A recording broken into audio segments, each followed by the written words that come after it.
तो चलिए आज एनिमल किंगडम के इस शानदार ब्लूप्रिंट को समझने की कोशिश करते हैं।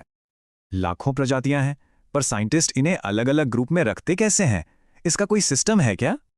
जी हाँ, इसका जवाब एक बायोलॉजिकल ब्लूप्रिंट में है, जो कुछ बेसिक फीचर्स पर आधारित है। सबसे पहली चीज जो देखी जाती है वो है किसी जानवर के सेल्स का अरेंजमेंट।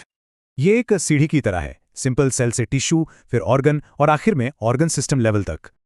सेल्स के बाद अब बारी आती है एनिमल की पूरी बॉडी के डिजाइन यानी उसके बॉडी प्लान की। यहाँ सिमेट्री एक बहुत बड़ा रोल प्ले करती है, मतलब बॉडी कितनी बैलेंस्ड है।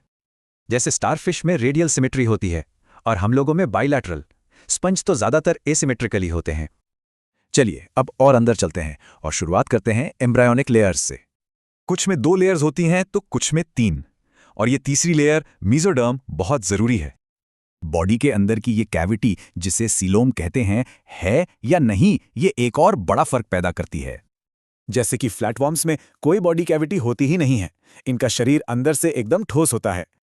और राउंड वॉर्म्स में एक नकली कैविटी होती है जो पूरी तरह मीजोडर्म से ढकी नहीं होती।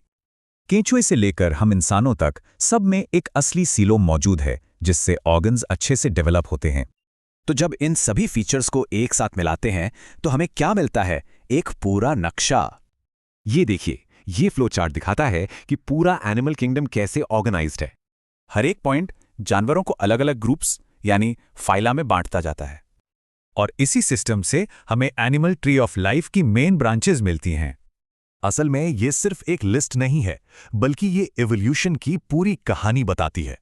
ये यही दिखाती है कि एक छोटे से स्पंज से लेकर हम इंसानों तक हर कोई एक दूसरे से जुड़ा हुआ है।